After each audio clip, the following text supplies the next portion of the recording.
Happy All-Star Week, Rink Rats. Hope you're all doing well out there. Andy Campbell here, and we've got quite the crew during the Blackhawks' little break. No one needs a break more than the Chicago Blackhawks following a dismal 1-0 effort versus the Calgary Flames in their last outing.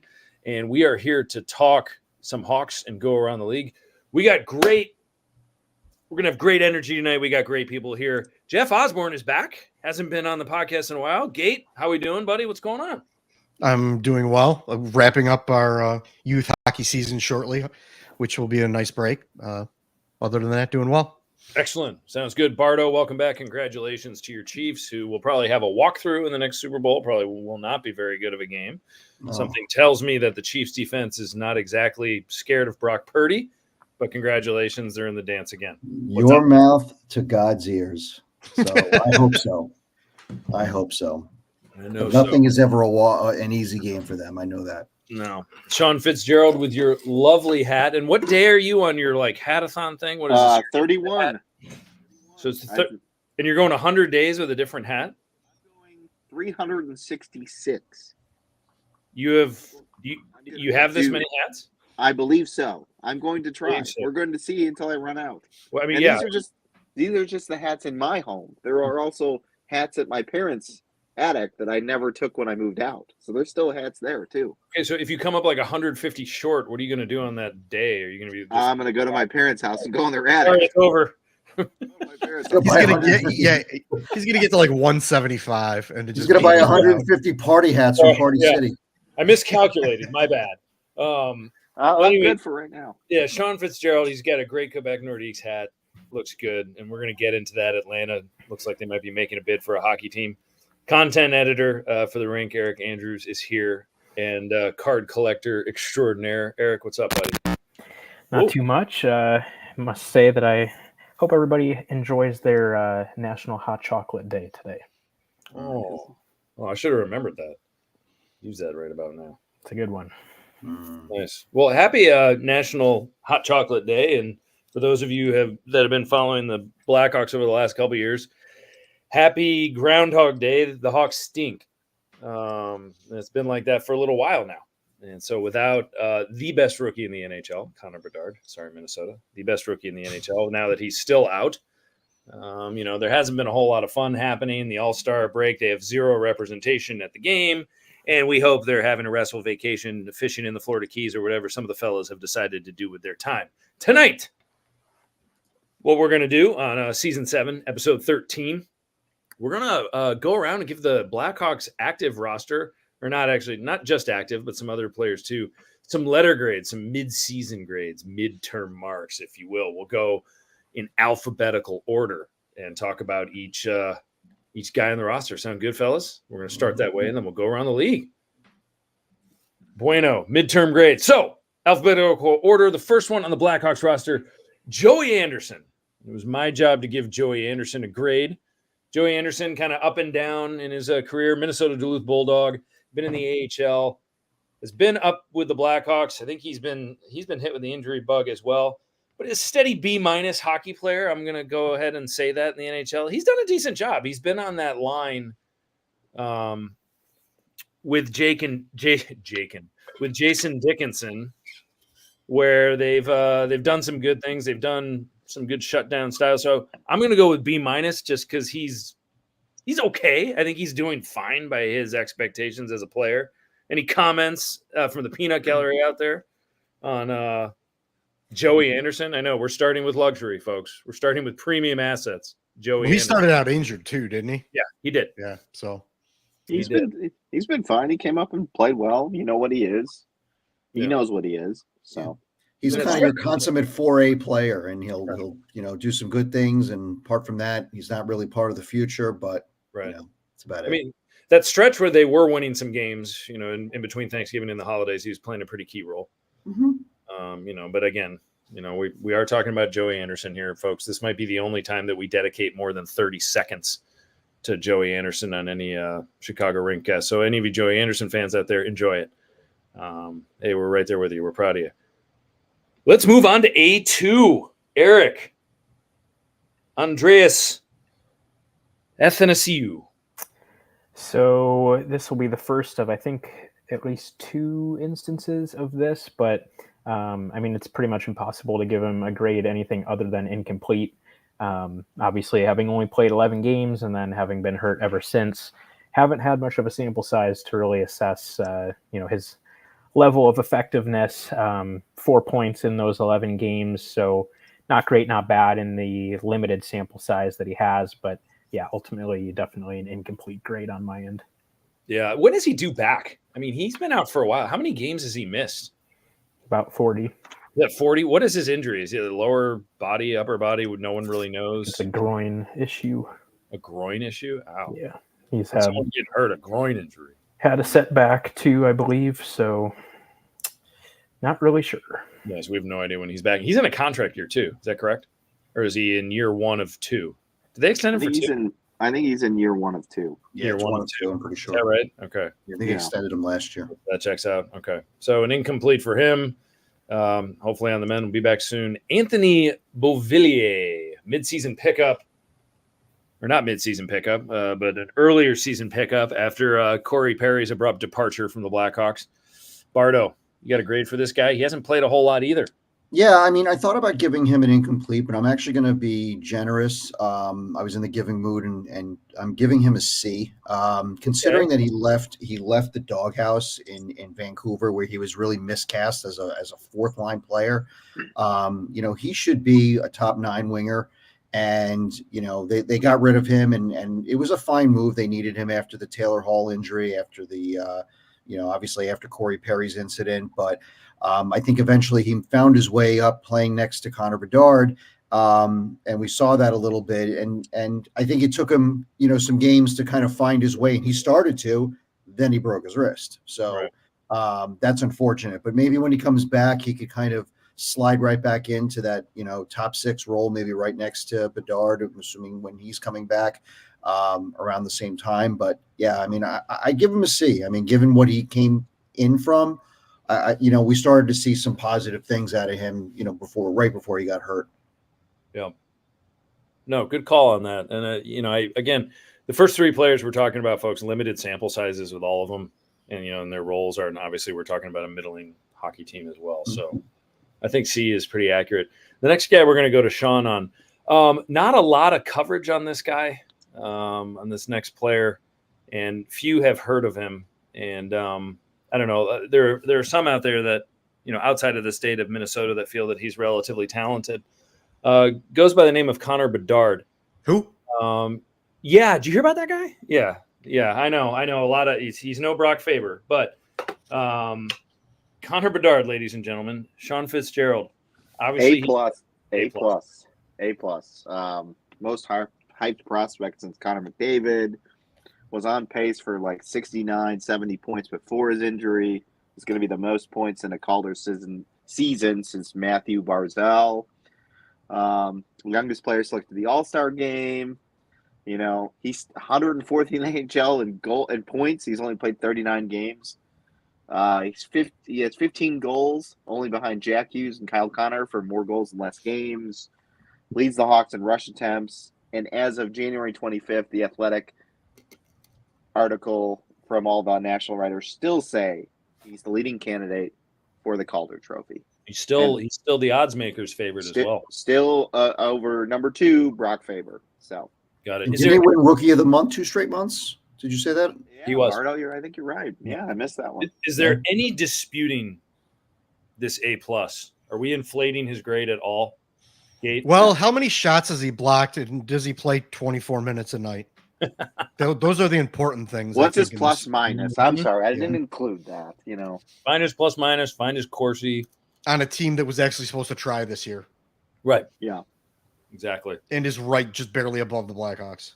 Yeah. So it just that tells here's what you basically here's all you need to know. You look at him in and night out when he was playing. I mean, every team's number 1 defenseman and shutdown guy was playing a shutdown line was playing against his line. So, and this is a team that can't score, period. So, I mean, the respect line mates all year. Yeah, the different line mates and even his best line mates should be at best maybe third liners on contending teams. So he was playing with, with all due respect to these guys, total garbage. Yeah. So, and for him to put up what he did is ridiculous. Was it you, Bart, or was it Eric who said that when Bedard was on the ice with this third line pairing, that the Blackhawks were actually like an average NHL team, but when he's not on the ice, they're the worst team in the NHL? That was Eric. I'm not that smart. Okay. Don't give Eric that much credit. Come on, Bart. Yeah. Yeah, no, I mean, he is, bottom line, he's everything that the Chicago Blackhawks and the NHL were hoping he'd be. Fabulous. I mean, 33 points in 39 games on this team. Yeah. As an at 18 years old. Yeah. Yep. The youngest guy ever elected the All-Star game. Barely 18. Yep. Right. And if he is able to come back in mid to late February, he still could go on a tear and bring home the hardware. I mean, he is the best rookie in the NHL. That much is confirmed. It's whether or not he will play in enough games to win the trophy. I think when he was on the ice, you held his breath. You held your breath because you thought you might something spectacular. And then you get off the ice, you're disappointed. You're like, darn it. Like, go back out. I've been to 3 games this season. I've only seen him play once, and that was the most fun I had. And they lost in overtime. But every time he touched the puck, you could hear the gasp in the United Center when he touched the puck. And when they went to overtime, it was just every time he had it. Well, that's every rink in the NHL. I went to that game in Boston, and after he scored his first goal, he took a snapshot, a wrist shot on Linus Ullmark in the entire Boston Garden when he let it go, and Linus just got his knob on it, and then it went wide, and the entire garden because the way he ripped the shot. So the first rookie that I can remember, and I've been watching hockey for a while, that had that reaction when you would hear the breath like in the arena was Pavel Bore. If you watched him, like when he had the puck and skated up the ice, it's like you just heard like the crescendo of the crowd. It was incredible. And that's what he's like. That's what he's getting right now. So he cannot come back soon enough. I mean, obviously don't rush him back, and you need to be careful with this kid and with the injury and things like that. And there's probably no reason to rush him back. At the same time, for entertainment value alone, we need him back. I need him back. I feel incomplete. Yeah. Totally incomplete without him. So. All right. You complete Jerry Maguire. Connor, you complete me. Yeah. There you go. I put a grade for this guy, and I know what I've got in my mind, but I'd like Gate to get the floor with this guy because I think Colin Blackwell has brought something interesting to this club with the time that he's been here. So, Gate, what do you think? If you were going to give him a letter grade, again, limited sample size, but he's been playing since the holidays, that first game against Colorado. What do you think? I'd give him a B-ish grade in the B's, yeah. I don't know that I could be a little more. I don't know that I could be any more specific than that, but I'd give him a B-ish grade. I mean, I saw him play a lot when I covered the Kraken season. And he's a fourth line guy. He's an energy guy. He's one of those guys that, the Hawks seem to have a lot of them. Those guys that, they're fourth line guys that all the fans, they're fan favorites, does all the dirty work and things like that. And just plays hard. Kind of, fourth outfielder on the Cubs, backup quarterback on the Bears, just like, sixth, what is the 13th or 9th guy on the bench of the Bulls, like that type of guy. But I mean, the fans like him. He plays hard, and that's fine. He's limited, in his ability, obviously, but yeah, he certainly, he plays with a lot of emotion. He plays hard. When he played for the Rangers and played for, I believe it was the Maple Leafs. I mean, he was a guy that was just, playing like 12 minutes a night, and any goal that he got was based on his hard work. And now it's like he's playing probably almost double those minutes. Right. And any goal he's getting is literally hard work. And, look, he stepped up also in the leadership role, when some guys have been out of the lineup, with injuries. We saw, what's his name? Foligno out for a little bit, and Murphy's been out. So he's kind of stepped in off of injury and been a bit of a leader. So, I mean, there's actually a couple guys on this roster that could probably take, some examples from him, like, Mackenzie Entwistle or Reese Johnson, players like that. Like that's the guy they should be looking at, is because they're not going to be, top 6 players. They're going to be depth players if they make this roster, if they continue to play with this team. Yeah. So if those guys should be looking at him. Yeah, if you want to stay around and you want a career in this league, that's a good role model. Someone, I forgot who posted it, but someone posted that he might be, maybe it's foolish, but he might be one of their only trade chips at the deadline. Glass and Powers posted that in the Athletic. What are you going to get for Colin Blackwell? I mean, the Kraken did when he. That's true. The Kraken traded him, I believe, that year into the Rangers. Yeah, I mean, maybe you get a 4th or 5th round pick, or maybe you get another guy that comes back. But I mean, maybe you just move him to give somebody a kid more minutes, somebody to come up, and give him a chance to play in the playoffs. Well, teams are always looking for those role players, and he also kills penalties too. So or if you sign a couple guys after their college seasons and want to give them cups of coffee, then maybe you can move him like a. I mean, how many times has Tyler Mott been moved at the deadline? And he's good. Yeah, he's had a good career. He's still plugging around in the NHL too. Great career. Yeah, so there's always a need for those type of guys. Those bottom 6 grinder, defensive forwards, energy guys. Yeah. Well, moving on. Good call on the Blackwell stuff. Moving on to Jason Dickinson, and then Eric's up with a letter grade. Jason Dickinson. Yeah. So. Brief little intermission here. We do have some breaking news that Elias Lindholm is being traded to the Vancouver Canucks. Oh, it happened.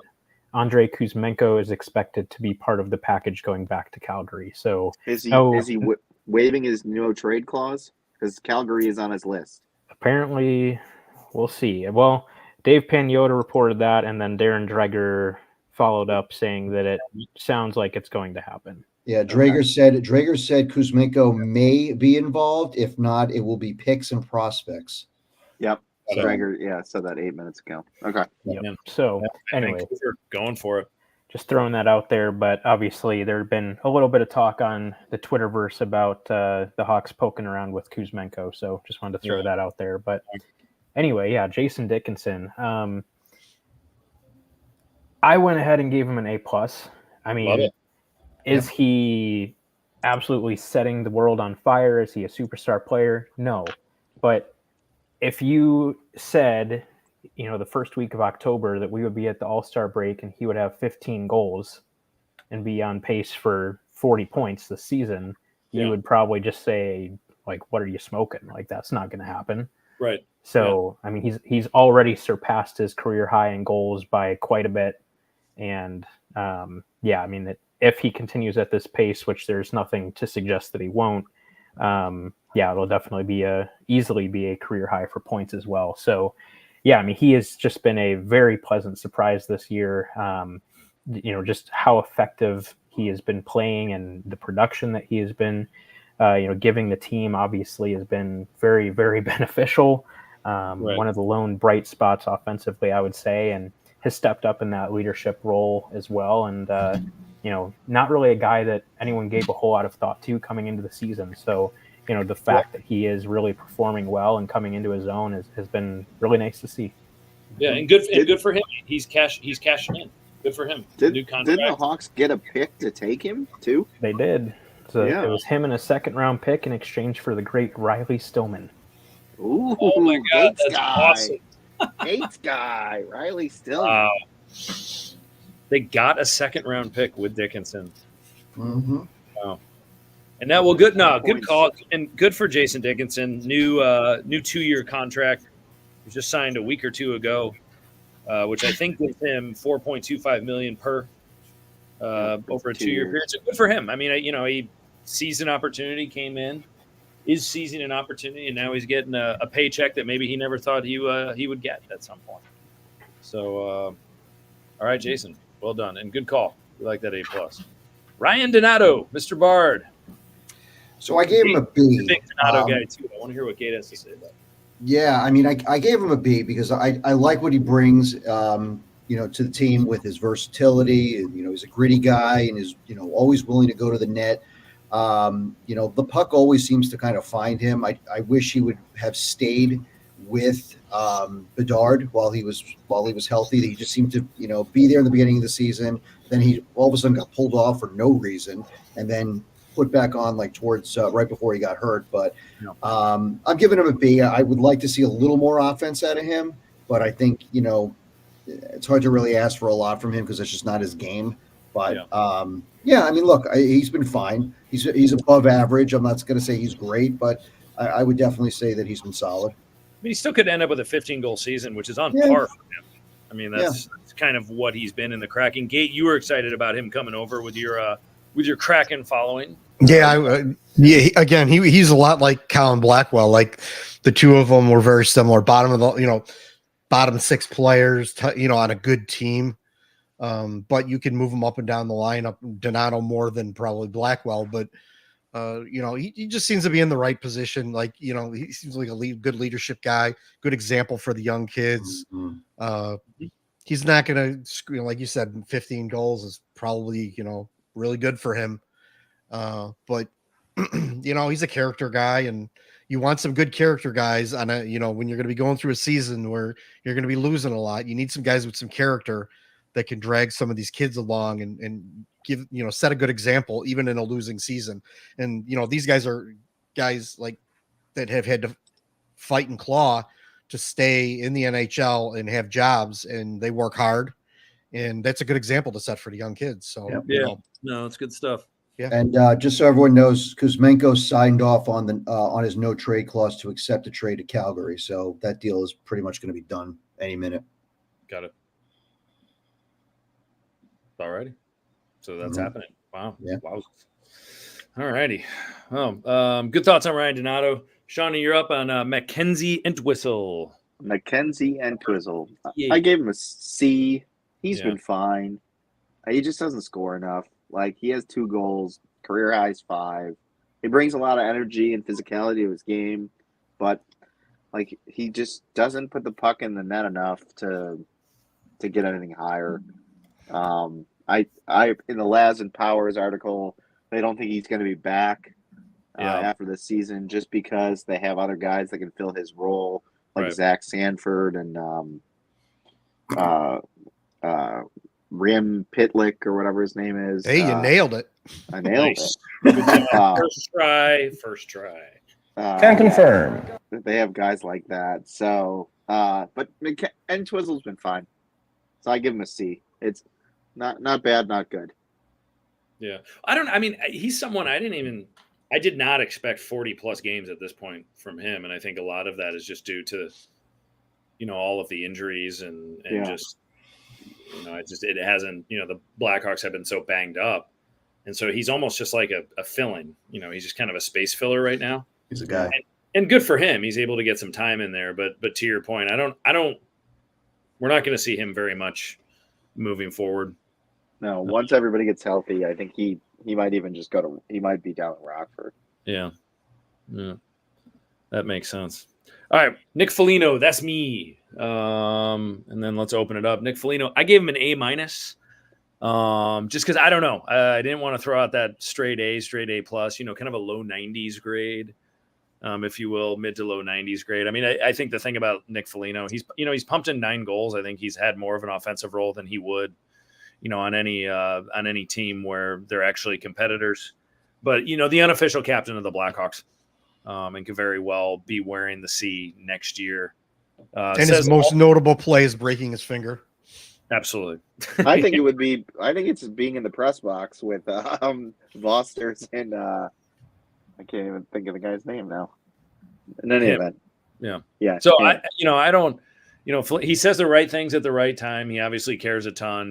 He's a great teammate. I think that he has been a really good ad for a team that's in the current position that they're in, and he will be for the next 2 years, and hence the contract extension that he received. Hopefully he's back in the lineup soon. But Nick Foligno, it's good that he's going to be around.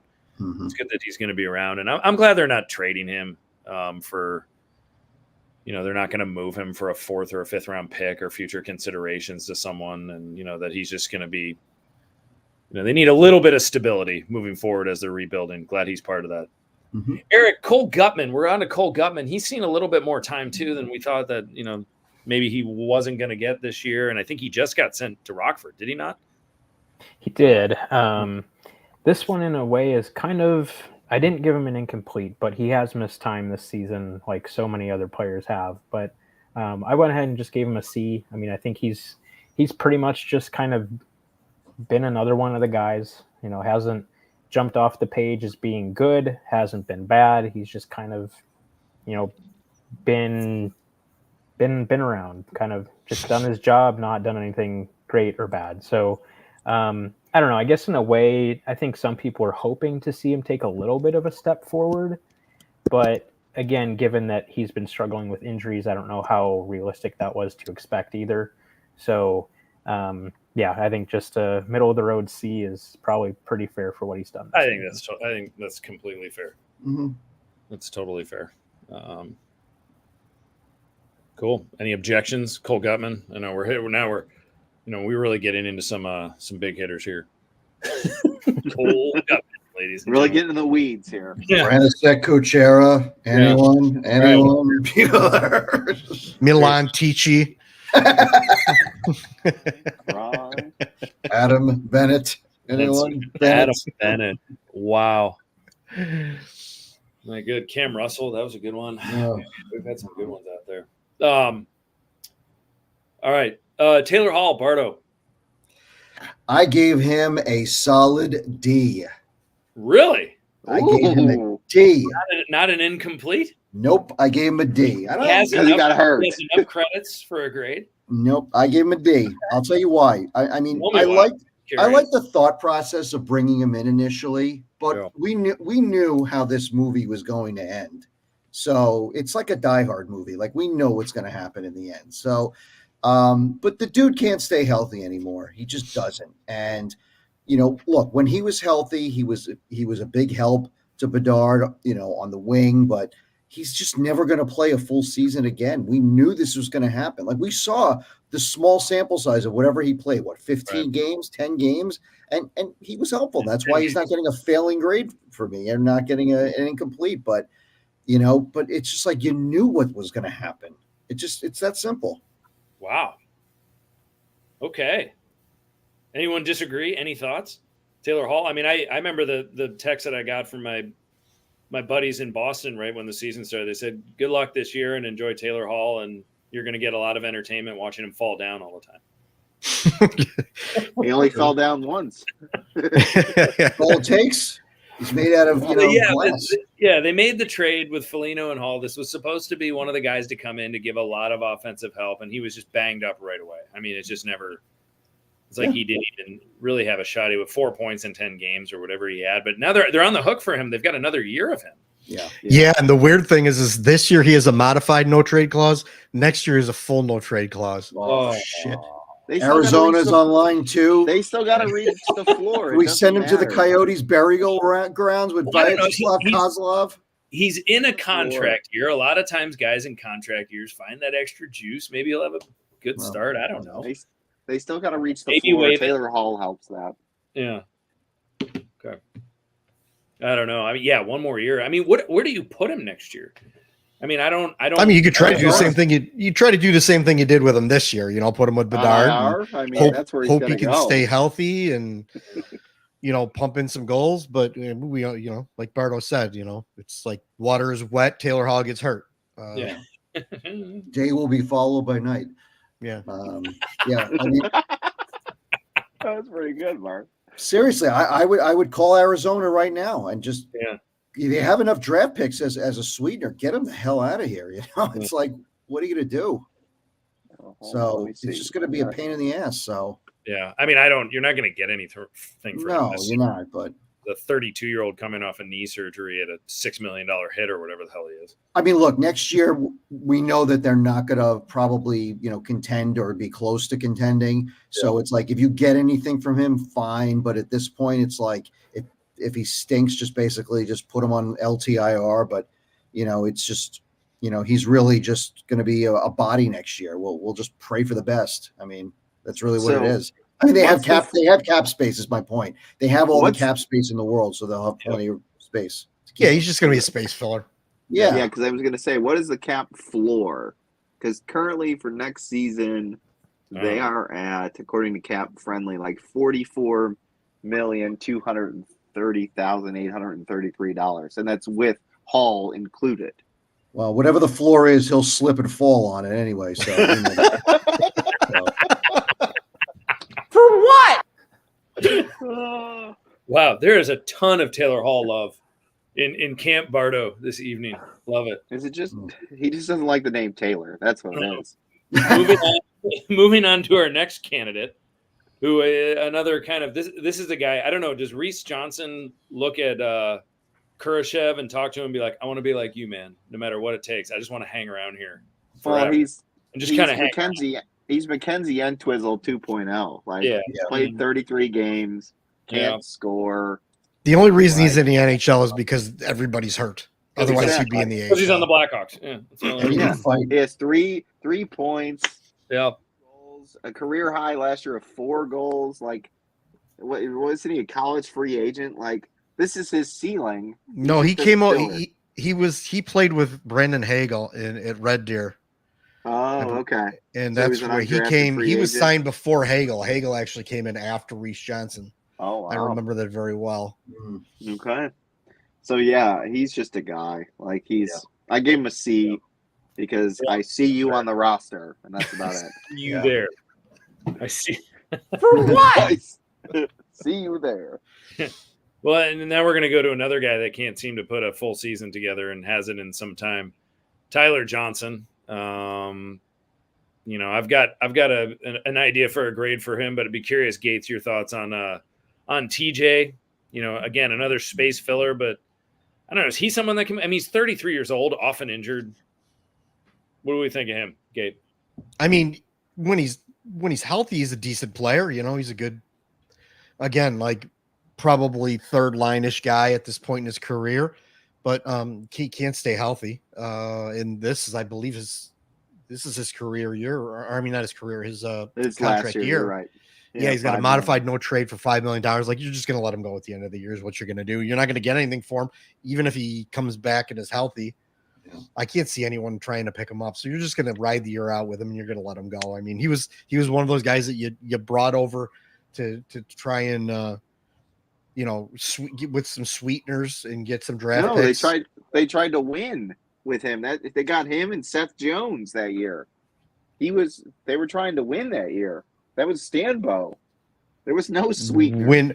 The only person who was trying to win was Stanbo. Everybody else knew that wasn't happening. So, yeah, I mean, I think, look, if he had come back before the All-Star break, the last couple of weeks, and had a chance to show that he's healthy and play well, then maybe there was a chance that you could just get a mid to late round pick and dump most of his salary somewhere else, and give him a chance to go cup chase and be a leader on a team that can use that kind of veteran leadership and experience. So I just don't see that happening at this point. So I think that ship sailed. Yeah. Yep. I agree. All right. Good call. I like it. Boris Kachuk. Eric. Gesund. Yeah. Bless me. I'm going to go right back to the middle of the road and give him a C. I mean, again, just a guy who is basically kind of just done his job and hasn't been a whole lot to get excited about, hasn't done anything too poorly. He's just kind of there, a 12th or 13th forward type of guy, and puts in his minutes and doesn't hurt you too badly. And the shootout goal a couple of weeks ago was pretty nice. Give him that. But other than that, it's just kind of, like they're cool, whatever. Uncle Al was over the moon when they got him and a guy we're going to talk about later, Taylor Radish, over the moon, making more hockey trades, I believe the tweet was. I was shortly blocked after that, but yes. Boris Kachuk, maybe one of the quotes of the year, after, it was dirty, the hit on Bedard, when the entire team and everyone around him said, unfortunate, he kind of ran into him, got him a hit, and Kachuk's like, it was dirty. Get that guy. Yeah, of course. What else was he going to say? Boris. Awesome. Bardo, Shiva, Philip Kurashev. This is a good one. Yeah. We've said it before. We'll say it again. If there was a nuclear holocaust that hit Chicago, Philip Kurashev would come crawling out of the United States. He would be like, I'm fine. I'm still here. Yeah. So, suit up. So I actually gave him an A because once he came back from injury, look, he's fit in really well next to Bedard, and he might be their best offensive winger, albeit on an awful team. So I mean, you would really want him probably as like a third line guy, but but yeah, I mean, look, he plays in a lot of situations. He can skate. We know he can create. We know he can score. We know he can pass. We know he can do a little bit of everything. I mean, what else is this guy supposed to do? I mean, he's really like their only offensive weapon on a bad team at this moment because Bedard's out. So I applaud him for what he's done. So I think he's been fine, more than fine, actually, I should say. But yeah. We've let great inflation. I don't know how many teams that Philip Kurashev would have an A level on, but yeah, I mean, well, relative to expectations and what Absolutely. this team is, I mean, he's absolutely, it's the tallest. He's 1 point away from his career high. There you He's go. got 24. Is he really already? Yeah, that's Yeah, A he's level. 24. He had 25 last year. Got it. Carrying the load, Philip Kurashev. Kevin Thomas didn't like our thoughts on Tyler Johnson. Yeah, I guess so. No, I get that. Connor Bernard. Don't know. Probably, yeah. I mean, I He's clearly trying to make it- spells he's like trying I to- It's do. Bernard. Thank you. He's trying to trip you up, Shawnee. Barabbas. He's learning. He's like, I'm going to get this guy. He'll pronounce this wrong. All right. Moving on to the next. Rem Pitlick. Sean, I don't know. We can make this one quick. Sorry. Complete. He's played 8 games. He's there. Yeah. I gave up a conditional 7th rounder for him. Yeah. I don't know what the condition was. Maybe he has to play. I don't know. Got it. All right, Taylor Radish. I'm gonna give Taylor Radish a C, and here's why. He's not necessarily historically known for his offense or his offensive output. He's had a 5-goal season. He's just kind of been there. He's just kind of been a guy. I don't notice him a whole lot, and maybe that's a good thing. But at the same time, we had a Rink member that was saying this guy's going to be a 25-goal scorer. Yeah. That ring number was he scored 20 last year. He scored 20 last year, yeah. And so, right now he's on pace for about 10. That's probably where he'll land. He and Boris were the 2 throw-in guys in the Brandon Hagel trade, which the Blackhawks still won because they got 2 first-rounders, one of which has not been picked. The other one is Oliver Moore. Let's make that clear, folks. And but C-level performance this far from Taylor Radish, I thought we'd be hearing his name quite often, which now leads us to the talk of the show, IMO, in my opinion. Eric Andrews has the honor of grading Lucas Reichel. Eric. Well, here's the scoop, and I'm going to tell you. What do you got, Eric? I don't know that we need to spend more than 27 seconds talking about this. My grade is a generous F-, and that is all there is to say. Moving on. Really? We're not going to spend any more time on this? Anyone else? Any thoughts on Reichel? I've got plenty. I mean, You Someone suck. else. Lucas Reichel. he's bad. Like, he looks disinterested. Can confirm. He doesn't I do don't- anything. The longest shootout game ever. He looked like he was disinterested on a shootout attempt. He's had an awful year. Like as bad as a year as you can as you could write up on a sheet of paper. I mean, like everything's gone wrong except for him getting hurt. There are, I mean, we love some of these accounts on Twitter, but there are Twitter accounts that look at players' analytics and then give them a score, kind of on a sliding scale across the league, assessing how effective they are basically. And so this one particular account has a range of 0 to 100, with 100 being the most effective players in the league, 0 being you do nothing. And Lucas Reichel's score with this outlet is literally a 0. Would this There's account no way happen to to be get two different people It could be.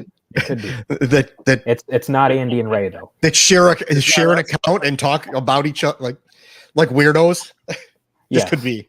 But to the point, still, I mean that That's he weird. has been so ineffective. It's literally he does nothing. No. Nothing. He has 0 impact on every single hockey game he plays. What's his I mean, I Corsi or Fenwick or whatever the hell it is? Those And are bad he's too. like the one player that the fans will, to a fault, defend him. Put him up on the first line. He'll get better. You know, like it's like you would never say that about any other person on this roster. If Connor Bedard was sucking, you wouldn't be like, well, put him on the first line, you know. And with Lucas Reichel, just trying to will it into existence that he's going to be a part of this core going forward. Mhm. And it's right now, it's not a thing. It's not a thing at this point. Yeah, anytime Luke Richardson is asked about him, he has really nothing to say. I mean, it's just there's nothing. He's had one good game. I think that Colorado game when they won 3-2 at home, he had a goal, but he had a relative impact in that game. But who would have thought we'd be 47 games in? He'd appear in, you know, all but one or two games where he was a healthy scratch, and he's in single digit points. Yep. Right, and he's in single digit points, and offense is supposed to be his thing. He doesn't win pucks. He is constantly lost out there. He's thrown off pucks easily. Yeah, I mean, if you're Kyle Davidson, what do you do? Honestly, what do you do? Like, you're going into this offseason, what do you do with Lucas Reichel? He could probably fit into a FedEx tube, so just freaking his ass out. Oh, Bardo, on fire tonight. He's hot tonight. Yeah. I mean, seriously, what do you do? Do you try to move him? Do you hold on? Gate, you were saying before we got started, maybe you just hold on to him for one more year. I mean, he's cheap right now at this point, and you can try and hope that maybe he does rekindle something. Maybe you train differently in the summer. I mean, they've done that with several other people. I think this year they bulked him up, and maybe that was the wrong play. You know, maybe bulking him up slowed him down, and he can't keep up with everybody else. Right. So maybe you thin him up a little bit, and work on his speed in the off season, and then see if that he can't come back next year, and maybe you could get something out of him. If not, he costs nothing. You could probably get rid of him, or if you want to let him go or whatever, send him to Rockford. If he gets picked up on waivers, who cares? At this point, Yeah, I don't know. I mean, I don't want a Stanbo trade a reclamation project for another one. None of that. Kind of like the Alex Nylander stuff. Well, people think they should punish the veterans because that's why Reichel's not any good. Say that again. So I had somebody yelling at me on Twitter saying the veterans need to be punished because that's why Reichel's not good. He's the only one getting punished for poor play. Why aren't the veterans getting punished for poor play? Because the veterans aren't supposed to be good. The veterans aren't supposed to be good. And tell me how he's being punished. They keep throwing him back out there. He's not getting punished. He's getting rewarded for doing nothing. Huh. This is acidine, and it's because it's a bunch of people ran around last spring, and they're like, well, he's the next. He's going to be part of the future. Possibly he's going to have 60 points next year, and he's going to be this. And they had all these great proclamations about this player that had not been through the league, not even once, not even one full time. And now, now he's coming around. Now they place him in the lineup, and they put a crown on his head. He's the prince next to the King Bedard, and they gave him all the chances that they could, and he hasn't taken advantage of any of them whatsoever. Nothing. So is he this year's Lucas Reichel, or is he last year's Lucas Reichel? Nobody really knows at this point. So if you keep around for a year, see what happens next year. If he's last year's Lucas Reichel, then cool. If he's this year's Lucas Reichel, then you just cut bait with him. If you decide at some point after the All-Star break, we're going to commit to him for another season, we're not going to move him, we're not going to do anything. Does it make sense at all to send him to Rockford, or are we just past all that? No. If he's still on the roster and you have no use for him on the pro roster, then send him to Rockford. And if he gets picked up on waivers, then he gets picked up on waivers. At this point, I don't even know that he has that value. Yeah, I mean that is by you're far a Lucas Reichel defender. You get an F- too. F- for you. I mean that's just another thing where it's the highest prospect in the Hawks system. You got to make some great proclamation about what he's going to do. Right, and this has happened since the beginning of time. I mean. Dylan Sakura, Mitchell, Brandon Peary, right. like all these guys. Nicholas Beaudin, who got released by an AHL team because he did. His contract was terminated. Adam Bolquist was going to be the next. Yeah, there you go. Well, Adam Bolquist was going to be the next Erik Karlsson. Like all this stuff, because he's the top guy in the program, doesn't mean that he's going to actually be good. Any good? He's also drafted by Stan. He was drafted by Stan Bowman when the Blackhawks scouting department.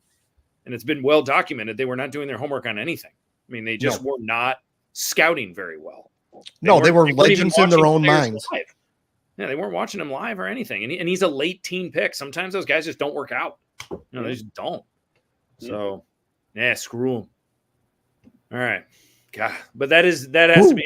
I like the F- because that has to be the biggest disappointment of the season right now is Lucas Reichel. Bardo, and we could be quick on Zach Sanford because he kind of folds into that. He goes. Yeah, I gave him an incomplete. I mean, he's barely played 10 or 11 games, and for a team that can't score, I mean, look, I can't really make a big deal out of a guy who's been, neither good, neither bad, neither indifferent. You barely notice him. So, moving on. I mean, folks, at least 10 of these players we're going to be talking about them like they're Spinal Tap at some point, currently in the Where Are They Now file. Yeah, he's just like Reese Johnson with a different name. I mean, or the Pavel Baroya file. Exactly. Like, we're going to have to look these people up in a few. All right, Shawnee, Seth Jones. Oh, I gave him a C. The reason I gave him a C, his biggest thing was availability. He got hurt this season. He's supposed to be an offensive defenseman, and he only has one goal. Is he better than a lot of the other defensemen on the team? Yes. But I don't think he's just there. He's just there. Like, at one point, they were putting Korchinski on the top power play unit over him. So, yeah. I think Seth. Is he trying to do too much? Probably, because he has to. I mean, when he's paired with Alex Vlasic, they're solid. But when he's paired with anybody else, Jones has to do more than he's accustomed to. And let's be honest with ourselves, he's not a number one defenseman. Never will be. When he was out, it wasn't that noticeable that he was gone. No. It wasn't like, wow, we're really missing somebody. I mean, we had to deal with Crevier and Crevier and Isaac Phillips. Yeah, who they just call up Creever? Yeah. I think that's a fair. I think C is totally fair. Yeah, it is. Speaking of C, that's what I went with the next one, and I want to open this up to everybody. And it's not necessarily. It's like keep in mind these are progress reports, but I gave Kevin Korchinski a C, and who knows there could be Blackhawk fans out there. Are you crazy? He's the biggest prospect. I'm grading him for where he is now. Did you say there could be Blackhawks fans that are going to say that? Yeah, there definitely are Blackhawks fans that are going to say that. Yes. I'm being too nice. But Kevin Korchinski hasn't learned how to play defense in the NHL. That's why I think that the C is more of a, kind of a kind projectability grade. Yeah, he jumps up in the rush. He had that overtime goal that was really, really fun for everybody. You can see moments of greatness where, oh my gosh, this kid could be something. He can't play D yet. He just can't. Like, he's just not. He doesn't know his angles. His awareness is off. His head's not on a swivel. He's turning the puck over in his own zone, and he's not physically developed enough. So right now he is a C hockey player. So, but he 19, was he 19? He's 19. Yeah. Honestly, I'd take a C for a 19-year-old with that upside. For a 19yerold defenseman? Hell yeah. Yeah. Hell yeah. Absolutely. I mean, he could be an A in 2 years, for all we know. For sure. Yeah. Duncan Keith was a C in his rookie year. 100%. So, this is not a knock on him, this C, just where he is right now. Yep. All right. So that's going to see us to Jacob Megna. Eric? Silence. Crickets. Yeah. All right. Who? He gets a Q. Yeah. Jason. Oh boy. Or Jacob Magna? Question mark. Yeah. Bart is hot tonight, folks. Watch out for Bardo. Anyway, any comments on this guy? Whatever you say, I'll believe because I need to look him up. I don't even know what he looks like. So he looks like Brock Faber. Just you'd never know it though. Got it. That guy needs to chill out. A plus. Yep. You're in the great state of Minnesota. Oh, he was assigned to me. I gave him a B just because not that he's anything overly special, but this was a guy that got on waivers who really hadn't played at all the whole season. So I think basically everyone had less than zero expectations, and to me, he's been fine. Solid to fine. Mm-hmm. I think if he started the season with them and performed the way he's performing, then I'd probably say a C. But given that he was a waiver claim and hadn't played the whole year, he looks surprisingly good to me. He's a very much bottom pair guy, but Just for the fact that I've been surprised with how, quote unquote effective he's been, I went with a B. I kind of think it's the hometown jump. He's from the Chicagoland area, so I think he's a little excited about playing for the Blackhawks. And when he realizes they suck, he'll start to suck, is what you're saying. Well, I'm sure he's well aware. He's played games with them. He is well aware. Mm-hmm. That's awesome. All right. Well, good luck in the classroom, Jacob Magna. Connor Murphy, Bardo. Ooh, this is good. Oh, here we go. Let's do the drum roll. I gave him a D. Whoa. Yes, a D. Really? Okay. I'm very confident. Relative to expectations, I mean, remember, this is a guy that came in this year who was supposed to be reliable defensively and kind of be your sort of shutdown guy. And he's been really, really inconsistent. And he's had nights where he's been bad. I get it that it could be, potentially because of who he's paired with. But, and he's also hurt, which, I'll be fair on that. But, and, the team sucks around him. We all know that. But he's not playing well at all. I mean, I haven't seen a night where it's maybe I could count it on two fingers on him having actually a good game. But I mean, even in these games where they lose 1-0 because their offense just stinks, he hasn't even been that good. I'm down on him. I really am. And maybe you tell me if you disagree and that's too harsh of a grade, and maybe you think he's average. I think he's been below average. I wouldn't put him as an F, but he's a D to me. So, yeah, Eric's nodding, and we're at that point in the show where Eric has a value add comment coming. I wouldn't say that, but feeling that vibe. No, not necessarily. I would just agree. I mean, I think the key that you said there, Bart, is compared to what the expectations for him are. He has been very disappointing. Mm-hmm. Hasn't been I grade terrible. a lot of these. I'm sorry, go on. He hasn't been outright terrible, but no. Based on what he should provide you with, he has not reached that level. He should be reliable, and he should be a B on his best year. He should be a B guy, and that's it. Steady, cool hand Luke, and he's not. So, yeah. I think it's fair. I think it's totally fair. I don't know. I mean, nothing. Both he and Seth Jones are going to kind of go through this rebuild, and you're just going to kind of go, and they're just going to be around. But they're just going to float away. There you go. They're wasting their careers here. Pretty much. But they're getting paid. I mean, they're making good money to do it. I don't know. Would Connor Murphy rather be here or Arizona? I don't know. I mean, Arizona might be a playoff team this year, but would they be a playoff team with Connor Murphy on the roster? I don't know. Where would Isaac Phillips rather be, Sean? He probably should be back in Rockford. We have two friends that cover the Rockford Ice Hogs that think very highly of this young man, so please don't be too tough on him. But what kind of letter grade are you giving him? I gave him a D. D? Yeah. I thought he was supposed to be – I was told that he probably could be a bottom pairing defenseman in the NHL right away. Not to be picking on you, Sean, but you did have Taylor Radish 25 goals, and Isaac Phillips was one of your guys. I know, he was.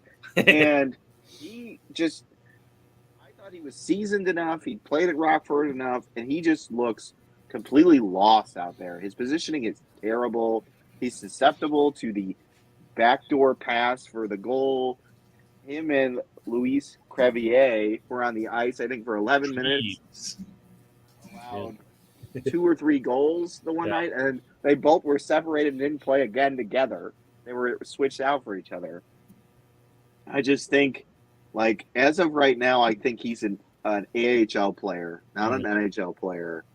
And based on what I believed he could be and what he is, I think I'm disappointed. So I'm going to go with the D. Yeah. Well, there's plenty of room for you on board my Alec Regula train. If you want to jump on, I outkicked my coverage on that one. So these things happen. He liked you so much, he moved closer. There you go. Saying that Campbell kid's the only guy in my corner. I got to get out there. Jared Tenorti's next. I'm Gate. I'd like your thoughts too here. I went B- with him. What do you think? I think it's a little bit high, and I'm a Tenorti guy. Last year, I was like, I like what I see out of this guy. He's got a lot of toughness. Like, he's not going to be, he's not going to be a Norris Trophy candidate, but he's tough, and he was showing some leadership and things like that. And I thought we'd see a lot more out of him this year. And he was hurt. Yeah. Excuse me. And then they came out, and he just did not play that well. He hasn't done what we saw kind of out of him last year. Yeah. So I probably would have given him more of like a C-ish. But I'm a fan of the guy. I just wish we got more of last year's Jared Tenorti than this year's Jared Tenorti. He's just not really lighting the lamp, exciting anyone or really isn't waving the flag anymore. You could also say that about Phillips too. I thought he was better last year at his brief stint. Almost like Reichel than he's been this year. So yeah, that's it. I don't, I guess maybe the reason I went B- is, he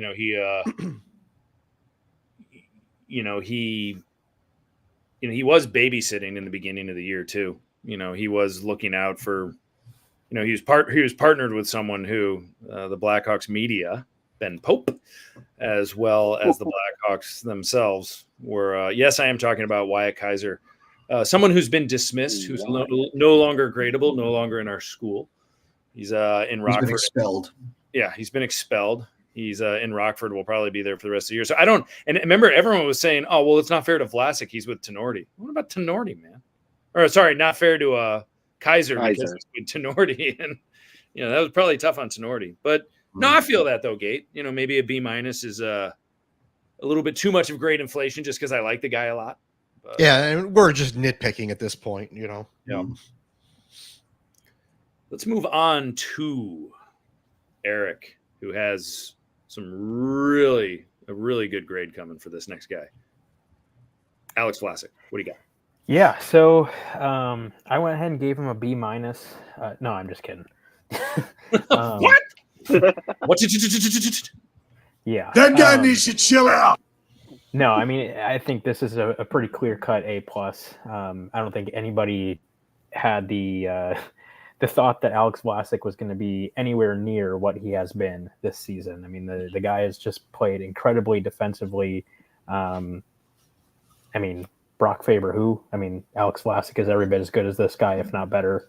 And he's just been an extremely pleasant surprise and how far he has come in his development, and even just like the last year. Didn't look overly special in his brief stint 2 seasons ago, and then spent all of last year in Rockford, and clearly that worked wonders for him. And he has been excellent this year. So not much more to say outside of just that he has been great. Yeah. He is far and away exceeded any of my expectations personally. We're all very hopeful for him, but he's locked in. He's a pro. Mm-hmm.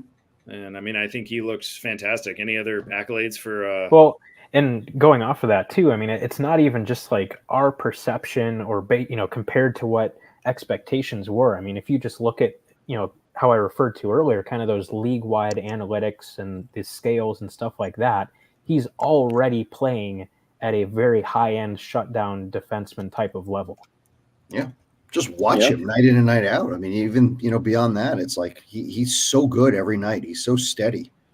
Yeah, and when he was hurt for those few games, you noticed it on the defensive side, like even more so.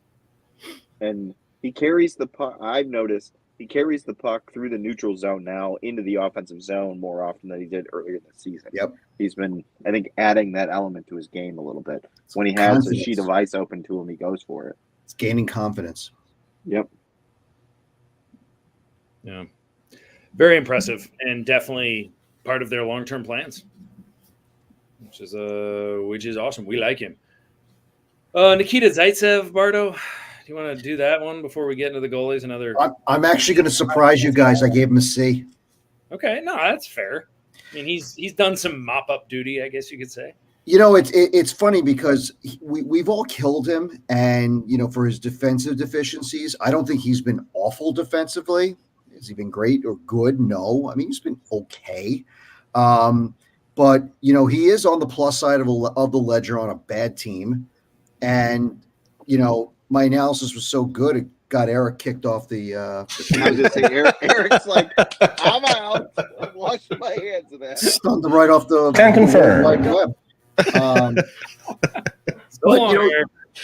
Eric's heard enough of this Zaitsev talk. Okay, good. Eric Zaitsev talk just took you away, didn't it? This is what it took. I'm not listening to this. He's been okay. I would say he's been average offensively. He's been probably better than we've all expected. And he's been defensively. So relative to expectations, where we probably all thought this guy was going into the scrap heap, I got to say that he's been a C. He's average. He's been an average guy. He hasn't been bad. And He hasn't been No, terrible. he hasn't been. There haven't been any games where you're going, oh my God, Zaitsev. I mean, it hasn't Yeah. been. What's funny? I feel like, though, we're watching him and we're waiting for that, but he's not even doing that. That's the thing. I forgot he was on the roster. Yeah, I did too. And then he's had this stretch where he's played quite a bit and he hasn't left the lineup. Eric left again. Unlike Eric left the You can't stand this Zaitsev talk. Wow. He can't run fast enough. Yeah, he's just had enough. Yeah. All right. Well, okay. Eric's back. And he's gonna hang around longer now because we're done with the name we will no longer speak of. We're gonna defer right now to our goalie expert and co-founder of the Rink, Jeff Osborn, to comment on. Tendy! Shorzy. You're the worst player on our team. Great in the room, but you're the worst player on our team. Yeah. I came in late to this, and I'm going to take the goalies because that's my area of expertise, allegedly. Allegedly. I mean, Peter Mrazek, I went and looked back just not too long when they re-signed him, and I was actually fairly high on Peter Mrazek, on them bringing him in maybe a couple of years ago, like when they would have missed on Lanner and things like that, because he could have been a cheap-ish guy that you could have come in and you could have just hold the fort for a while. You give him a chance where he's got no pressure, and he's pretty good. But you put him in Toronto where there's a lot of pressure, he's not good. You put him in Carolina where there was a little more pressure, he wasn't good. But you bring him in Chicago where there's no pressure on him and he plays well and he's relaxed and he stayed fairly healthy, which is good. He's probably exceeded a lot of expectations, even exceeded mine. Like I was all for them bringing him in, getting those extra draft picks and things like that. I think he's played great. I think an A, Andy. I think, or Sean, you had usually given him an A. I'm with you. He's been terrific. Yeah, I'm there with an A on that. He's done everything they've asked him to do. If they didn't extend him, they probably could have flipped him at the deadline for a team that might need a backup goalie or someone to kind of stand behind Stuart Skinner or something like that, and hope he doesn't fall down. But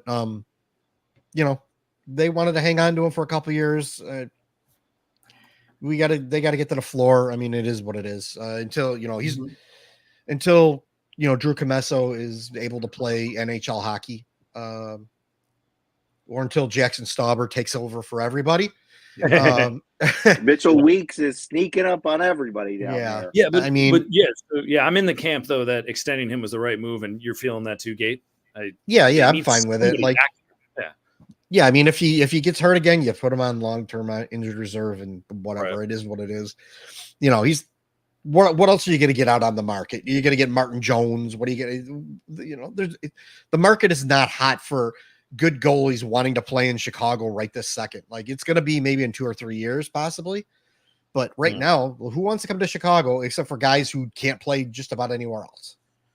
So, if he wants to stay here, fine. If he wants, hang in there, and maybe maybe at the tail end he hits a team that's on the rise, and maybe see some playoff action. He's been better than league average this year too. Yeah, 0.91 save percentage. League average is 0.899. He's 920 at even strength. That's the best he's had since 2021 with Carolina. We only played 12 games for him. God, the state of this league, if the league average is .899, Jesus. Yeah. And its high danger Really? scoring chances are .849, That's what which Sean is up said. from last year, Jeez, which that's was brutal. .819.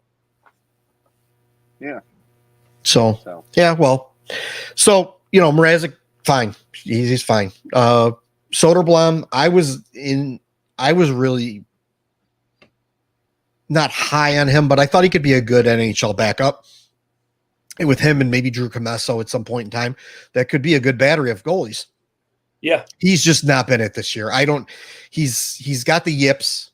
Thumbs up. He was pretty good last year, but he's got the yips pretty bad this year. I don't know what's going on with him. There's probably something in his, I haven't watched enough Arvid Soderblom to really analyze deeply his game, but you could tell from a distance that he's just not feeling it. He's not confident.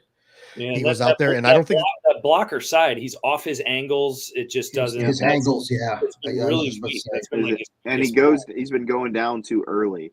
Yeah. and he's a big goalie, so like Right. he There's should. Yeah. There's that one goal against St. Louis when St. Louis made that comeback against the Hawks, and I think it was the game winner where he was so off his angle, and it was that in between the arm and the blocker shot, and that's been giving him problems all year. And the worst part about it is I don't think the team has confidence in him. The players around him, they're clutching their sticks harder when he's in net behind them and he's got to make a big save, and then it ends up in the net. It's one of those things where like nobody has any confidence in him. Where maybe he should have been. I mean, you could send him down if you wanted to. I mean, you're not going to. Yes. But you don't want to bring Comesso up here. You don't. No, not yet. Not yet. If you could have picked some guy up off the scrap heap and send Soderblom down to, maybe work with, because that's something that they did, back, in the Delia age and all that, where they would send a guy down just to work with the goalie coach, just so he's away from all the nonsense that's going on. He would go down there and he would work and do drills and do all that stuff and work with the goalie coach. And I think really that's something that probably needs to have done. Mm-hmm. But I read Gate too, that's why they've been playing him so sparingly, is because they've been giving him extra time to work on stuff with Jimmy Waite at the NHL level. And that's why Mrazek has been getting the bulk of the starts. Well, I mean, they're throwing out Mrazek every chance they get now. Yeah. That says a lot too. I mean, the only guy that gives them a chance to win. Right. I mean, they probably could have picked up some bum off the waivers if they wanted to have another backup goalie that they could put in there every third or fourth game. It's not like they can't afford it. Why not? Right. But if you keep throwing, I'm not for keep throwing them out there. Right. Like, why? I mean, I maybe in like, late March or April, bring Comesso up and give him a start or two just to give him a taste. Yeah. I could see that happening. But, yeah. Any of them. Who cares at that point? You're not going to make the playoffs. Like you're going to be one of the worst teams in the league no matter what. If you want to give them a game, give them a game. That's fine. Just as a reward for hanging in there and being a good sport. Yeah, but this has been disappointing. And I think that, to your point, a lot of people had pretty high hopes that he was going to make his mark and say, yeah, he's a solid number 2. And there were even people saying 1A. Mm-hmm. Is he going to be in their plans? And it's just not working.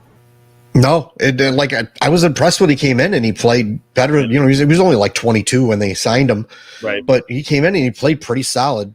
And he the weird thing is like there's so many of these players like Reichel and Soderblom, and there's some of these players that like played well last year and this year they're just complete dog shit. And I don't know what's going on. Yeah. How old is Soderblom, and how much what is left on his contract in term? He's 24 years old, 25 in August. So I mean, he's not like. His career's not over. No, he's still young for goalies. As far as goalies go, for goalies, he's young. He's got another year at 900,000. Yeah, like 900. 962. Yeah. Yep. And then he's an RFA, so like they can do whatever they want with him.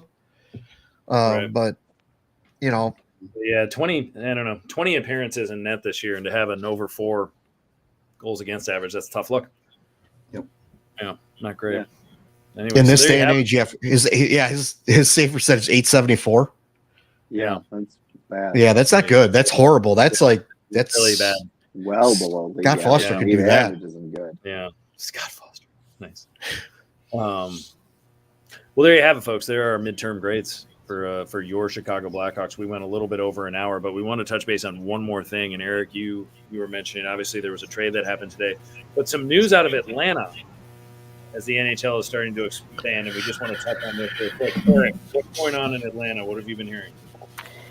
Yeah, so it was announced today that they are moving forward with the arena development plan that had been proposed in the suburbs of Atlanta to build a new arena and entertainment district to hopefully house an NHL team in the future.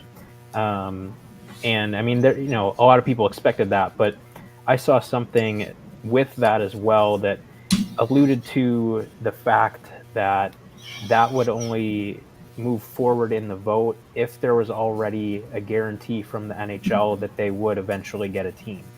So I don't know. I didn't see that from an insider specifically. I read something from that from I forget who it was from, but an account that knows, is familiar with the Atlanta hockey scene. So I'm assuming there is at least something behind that or to that. So yeah, I mean, it certainly seems like this is moving forward, and there could be a NHL team back in Atlanta in the near future here. I mean, what's going to make hockey work in Atlanta this time around? Well, I think what they're saying is what the better ownership, right? Yeah, ownership was terrible with the Thrashers. So if you have sound ownership, maybe it works. And I mean, hopefully it does. It's a huge market, but I mean, it is. But I don't fool me once, fool me twice. There's so many hockey-starved markets out there with fan bases that actually care. I mean, Gate, you mentioned Quebec. I mean, but what is wrong with, why can't Milwaukee, Wisconsin, or somewhere like that get Salt Lake City? Salt Lake City. Houston. Yeah, Houston would be a great place. I don't know. I don't know why you need to try it for a third time in Atlanta, going back to the Atlanta Flames. Actually, Portland, I think. I had heard something about Portland at one point in time. Well, with Seattle there, that makes all the sense in the Yeah. world. I mean, if you think about their, I don't know how many of you are Major League Soccer fans, and probably not that many, but the Seattle and Portland rivalry in Seattle the MLS Sounders, Portland Timbers. is as real as it gets. I mean, it is day-long parties and great for the economies. But a Seattle-Portland rivalry would be everything. So I don't know. I'm not big on this whole Atlanta thing. I mean, the way they handled Arizona and now the way they're handling Atlanta, it makes you a little bit skeptical about their plans with that. Yeah. Anyway, I don't know. Sorry. No, absolutely not. Gate just sent us a group chat with the official trade that happened. Can we have Sean announce these names? That's what I was saying. Sean, No. Sean, will you No, will you I please will read it? pass. No, you're doing this. This is Texas size 10-4. we're not asking you, Sean. This is a pass. The first thing is easy. Yeah. I just need to hear you get to Hunter's last name. Let's go. I don't have the message, so it's in the private chat on our. yeah, it's not showing up in mine. Likely excuse, sir. Sure. All right, fine. Flames, fine. Then I get to butcher it. It's going to be really hard. Full trade through the Calgary Flames. 2024 first round, conditional first round pick. 2024 fourth round pick. Andrei Kuzmenko, Yoni Yermo, Hunter Bruskevich. Yeah, Hunter Bruskevich. Bruskevich, yeah. Brewstowich. I'm guessing. I think it's Bruskevich, but I don't know. Brewstowich, Hunter Brewstowich or Bruskevich to Canucks to the Canucks Elias Lindholm. That's a haul. Wow. Some picks in there. That's kind of fun. Good for the Flames. Get a conditional first round pick. We don't know the conditions yet. I'm sure it's out there in the Twitter first. Sean, I'm disappointed. Sorry. I give him a D. That's fine. That's generous. Yeah. Any we've gone well over the hour. Any parting shots, gentlemen? This is for Sean. Fan of the sport. I don't know. Some people say I don't know that much. So That's for Sean. Sean knows a lot. Sean from Eduardo, Chicago. do you want to shout out 20 team? What? Team Israel. They won that tournament. They did. They Oh, finished yeah? first place in that tournament after the After they almost didn't get to play. Yeah, they won the tournament. Shout Good out for to them. Good job. Yeah, that is awesome. All righty. Yeah. Well, thanks everyone. That is great news. Thanks everyone for joining tonight. Again, Hawks letter grades. Enjoy the All-Star game with those really, really, really bad looking uniforms that they have. It's just such a tragedy. But enjoy out there, and then hopefully, when the Hawks come back and we're in February, hopefully we're a mere few weeks away from Connor Bedard returning, so at least the entertainment value of the club goes back up, and we're back into a Calder chase. So, on behalf of the Ring, I'm Andy Campbell. On behalf of my buddies, Jeff Osborn, the Bardo, Sean Fitzgerald, and Eric Andrews, y'all have a great night. Thanks for joining us.